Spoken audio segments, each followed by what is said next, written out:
Salt of the earth, sapphires when you're blue. Lazy summer, lay a light and lose. All things come and when let it loose.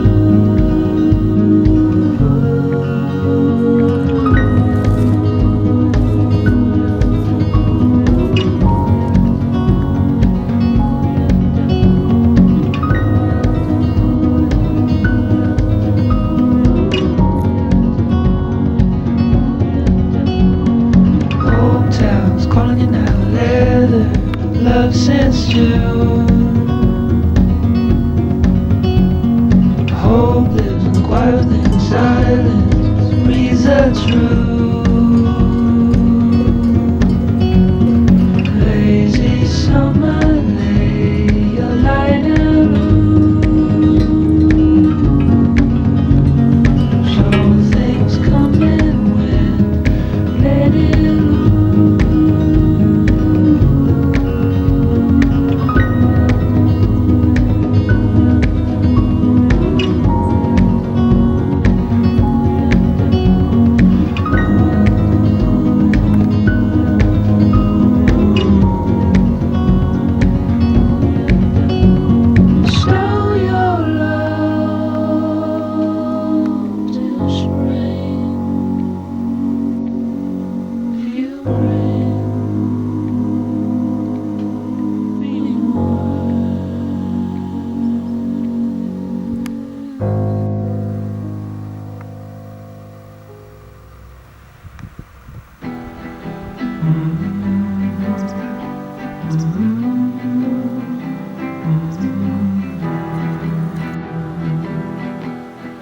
Story about a baker feeding arms for the poor,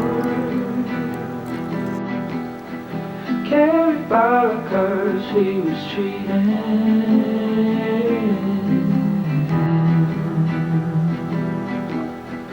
You on the forefront bearing arms for my teeth. Baby, would you die for my country?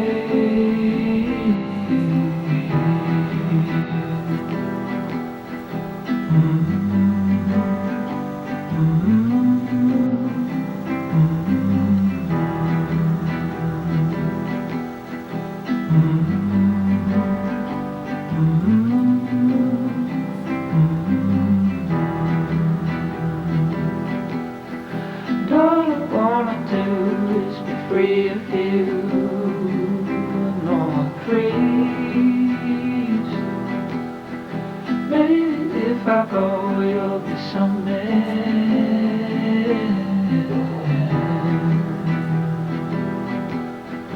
Starting tearing up when I saw your name. You're a ghost. Bodies growing old where the day goes.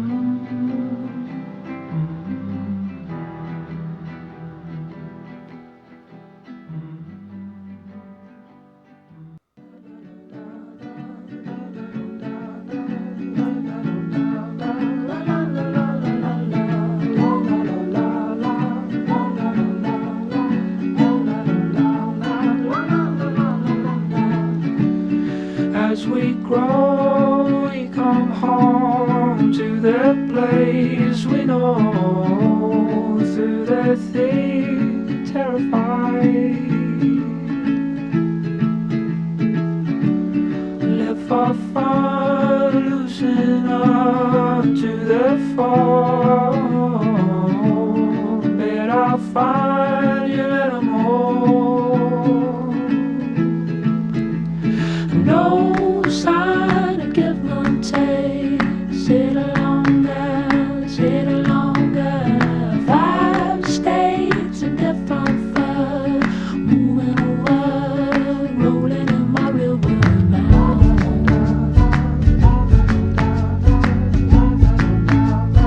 Rolling in my river now.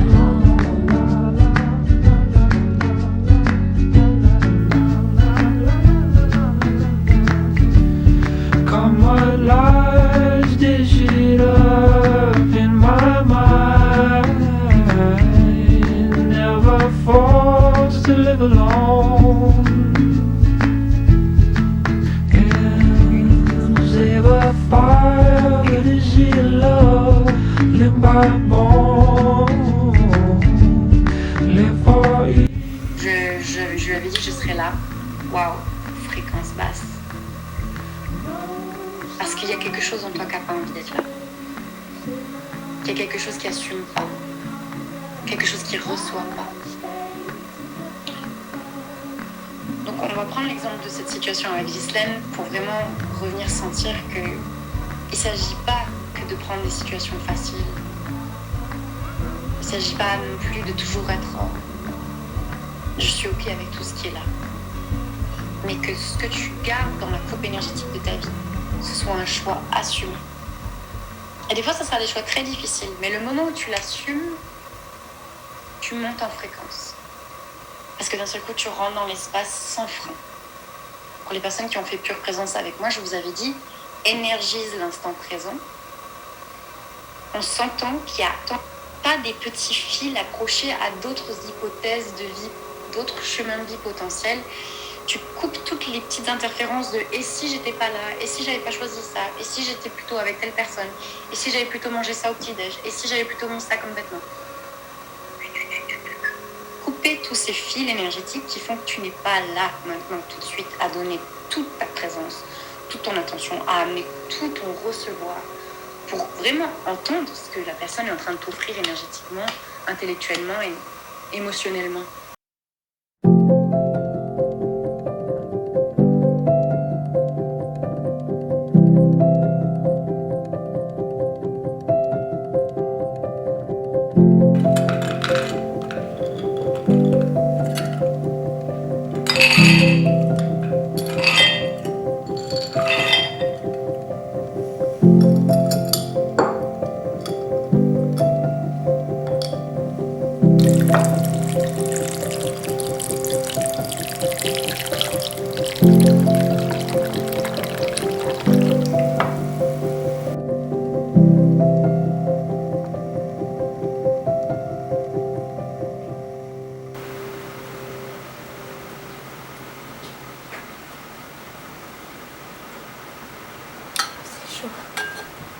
Je me faisais la réflexion que cette année, j'ai l'impression de ne pas avoir accompli de vrais projets concrets.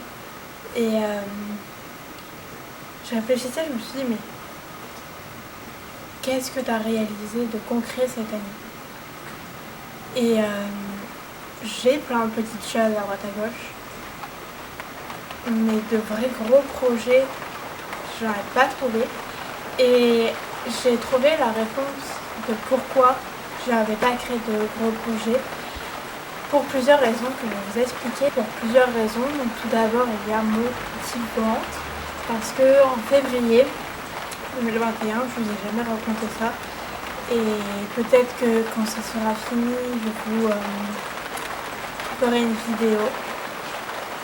Je sais pas si vous entendez la pluie, il pleut depuis 3 jours non-stop.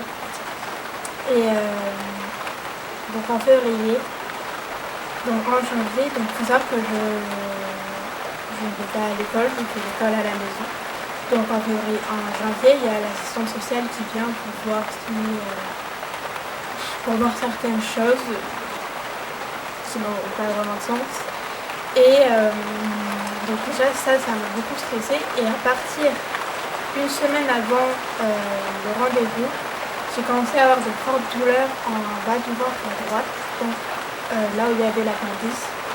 Et quand l'assistante sociale elle est venue, ça s'est globalement bien passé, mais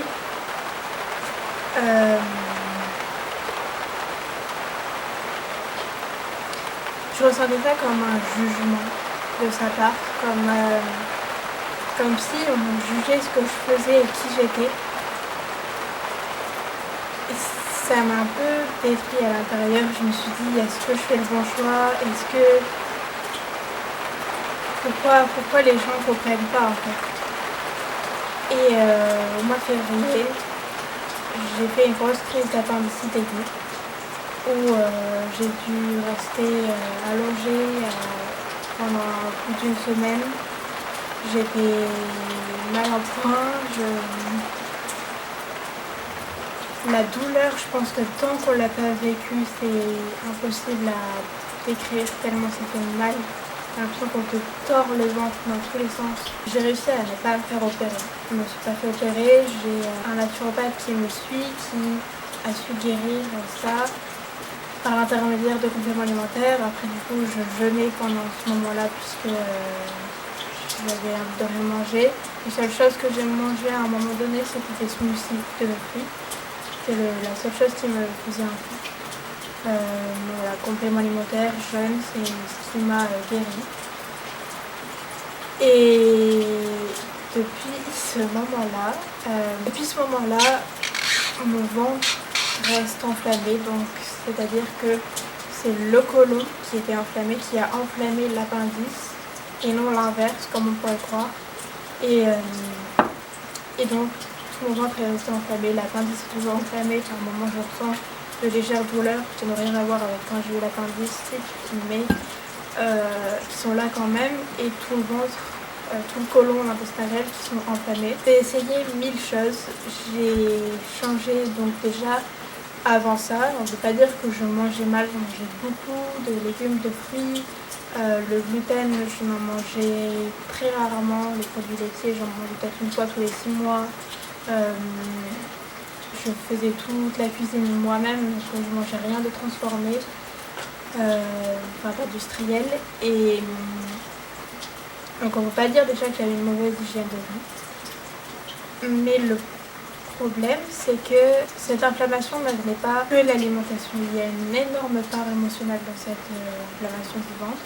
Et donc, j'ai essayé beaucoup de choses. J'ai même pu dire toutes les choses que j'ai fait tellement j'en ai fait. Par exemple, mon naturopathe, je mangeais des pâtes de riz. C'était les seules pâtes que je mangeais. Parce que je ne mangeais plus de pâtes, ni même de pâtes de sarrasin, etc. Donc, comme la seule céréale que je mangeais, c'était du riz, je mangeais des pâtes de riz aussi. Et le naturopathe a dit, les pâtes de riz, ça te va pas. Donc, du jour au lendemain, j'ai arrêté. Et j'avais vraiment une détermination à guérir. Et si on me disait, arrête de manger ça, je l'aurais fait sans problème. Et alors que des pâtes de riz, j'en mangeais tous les 2 jours peut-être. Passé par des phases où je mangeais que des fruits, sauf qu'à ce moment-là, je ballonnais encore plus. Ensuite, j'ai fait du jeûne. Je suis passée cet été, depuis juillet, je fais du jeûne intermittent. Et maintenant, ça me correspond mieux comme ça, mais au début, c'est pas facile quand même. Et je me suis sentie tellement désespérée à certains moments. Et ouais, c'est comme si j'étais des émotions dans un corps physique. Et ce que m'a dit le naturopathe, parce qu'il fait de la radiesthésie, donc il teste avec le pendule,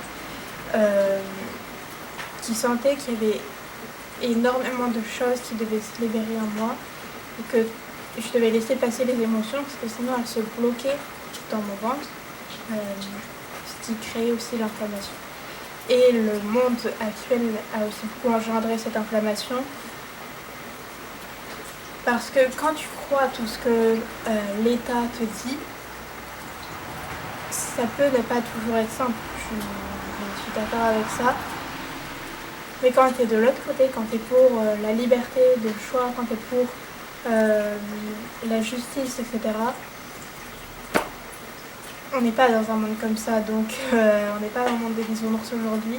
Et ça a beaucoup engendré de stress, d'anxiété. Et c'est ce qui a fait aussi, je pense, que mon ventre est comme ça. Et donc voilà, j'ai essayé beaucoup de choses. J'ai rencontré des amis aussi en mars qui m'ont beaucoup aidé dans cette période parce que je leur en ai pas tellement parlé, mais juste de rire, de sourire et de profiter, ça m'a apporté beaucoup de joie. Je me suis mise au yoga, à la méditation, que je continue toujours. J'ai fait des respirations, j'ai enlevé plein de choses de mon alimentation, comme je vous l'ai dit. J'ai fait tellement de choses que je ne saurais même pas dire en fait. Je ne saurais même plus dire ce que j'ai fait tellement j'en ai fait. Et que maintenant c'est des habitudes, en fait je m'en rends même plus compte. Donc j'ai fait tout ça. Donc je pense que c'est pour ça que cette année 2021 n'a pas été folle en projet parce que je me suis concentrée sur mon ventre et le nombre de fois où je suis passée du rire aux larmes en 5 minutes parce que j'étais joyeuse et que d'un coup je sentais mon ventre qui était gonflé, mais en fait c'était pas gonflé juste quand on mange beaucoup, c'est vraiment gonflé comme une femme enceinte de 5 mois. Et voir son ventre comme ça, cette déformation physique non naturelle, comment expliquer? C'est pas un enfant, c'est une inflammation, donc c'est plus compliqué à accepter. J'ai eu beaucoup de mal, j'ai fini par accepter que ça devait être comme ça et que la vie devait me mettre sur ce chemin, devait m'apporter cette chose-là qui me faisait beaucoup souffrir. Et voilà, donc ensuite, on a découvert que ce que j'avais maintenant, c'était un SIBO. Donc le SIBO, c'est une inflammation de l'intestin grêle avec de mauvaises bactéries. En fait, il y a un équilibre dans le ventre entre les bonnes bactéries et les mauvaises bactéries qui font un équilibre naturel. Mais quand il y a un déséquilibre, il peut y avoir plus de mauvaises bactéries, ce qui peut engendrer une inflammation. Donc voilà, et donc je pense que c'est pour ça que j'ai pas eu énormément de projets. J'ai quand même fait pas mal de choses, j'ai découvert pas mal de choses. Je me suis renseignée, je crois que j'ai jamais fait autant de rendez-vous de toute ma vie, de rendez-vous de personnes spécialisées dans ça. Par exemple, le dernier rendez-vous que j'ai eu, c'était avec une fille de Irène Grosjean, pour ceux qui connaissent, qui m'a fait un protocole. Donc après, j'ai demandé au naturopathe qui me suit si je devais faire tout ce qui avait marqué sur ce protocole parce que elle dit ça par rapport à ce qu'elle connaît, mais le naturopathe qui me suit, il va tester par rapport à mon corps ce qu'il a besoin. Donc il m'a enlevé certaines choses que je dois continuer de faire et je vois déjà quelques améliorations. Donc le matin, quand je me réveille, il faut que je fasse des respirations.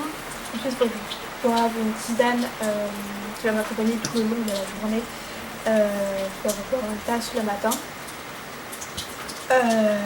4 jours par semaine, je dois prendre des probiotiques, le matin aussi. Après le midi, c'est un repas de fruits. Donc en fait, avant je mangeais des fruits, mais je mélangeais, par exemple, je faisais un miamoki, pour ceux qui connaissent, c'est des bananes écrasées avec du citron et des rennes, mais c'est absolument pas digeste comme association alimentaire banane-citron. Au moins, c'était impossible à digérer.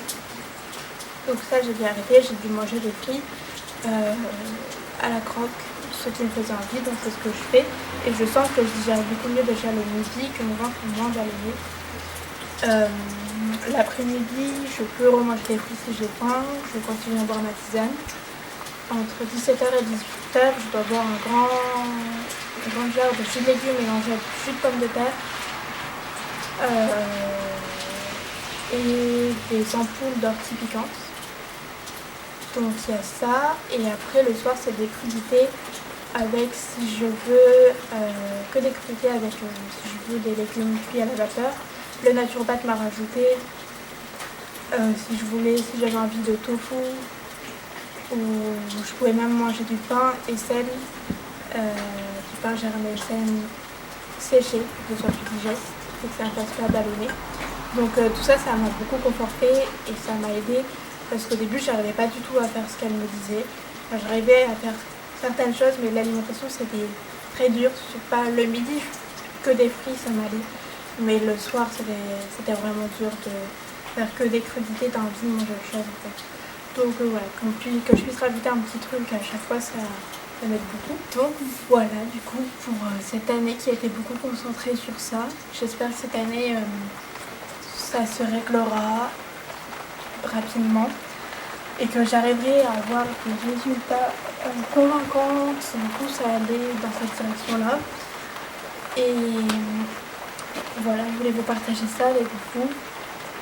Je n'en avais jamais parlé comme ça en vidéo, mais ça fait quand même du bien de le dire. Voilà, maintenant que cette année est finie, il faut que j'arrive à ne pas me concentrer sur mon ventre, à laisser passer les émotions comme elles devraient passer pour pas qu'elles se réfugient justement dans le ventre, qu'elles continuent d'enflammer. Et la liberté devant moi, je peux faire ce que je veux. Donc voilà. J'ai hâte de voir ce que cette nouvelle année va m'apporter en plus. Et voilà, je suis reconnaissante d'avoir eu cette épreuve quand même face à moi, parce que même si elle a été très douloureuse, j'ai jamais autant appris et grandi que cette année 2021. Elle m'a fait comprendre énormément de choses et elle m'a bousculée dans tous les sens, on va dire, parce qu'en même temps, elle m'a fait comprendre des choses que j'aurais peut-être voulu ne pas comprendre, parce que j'aurais voulu les comprendre, mais c'est parfois douloureux à intégrer. Mais elle m'a fait vivre aussi tellement de belles choses que cette épreuve que je peux pas la nier non plus. Maintenant, je vais juste lui dire au revoir et que j'ai compris son message, je pense. Voilà. Je vais chercher un truc que je vais vous montrer. Je reviens. J'ai construit ceci pour faire des équilibres pour m'entraîner sur des barres parallèles. Donc je vais l'essayer parce que je ne l'ai pas encore essayé.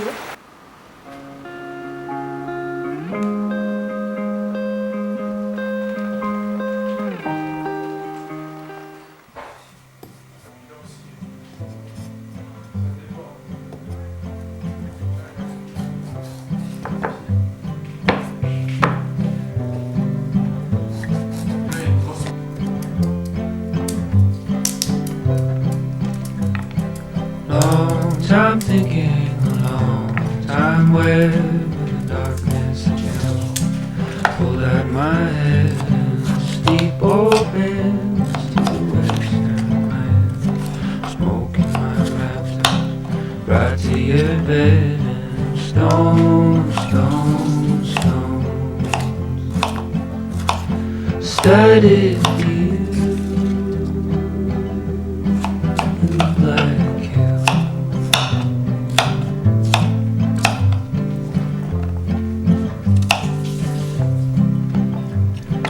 Baby's birthing through our room, thrown on the table, carved out the moon, a simple something to show our mood. Was born in your blood, washed down to you, stone, stone, stone. Studied you in the black.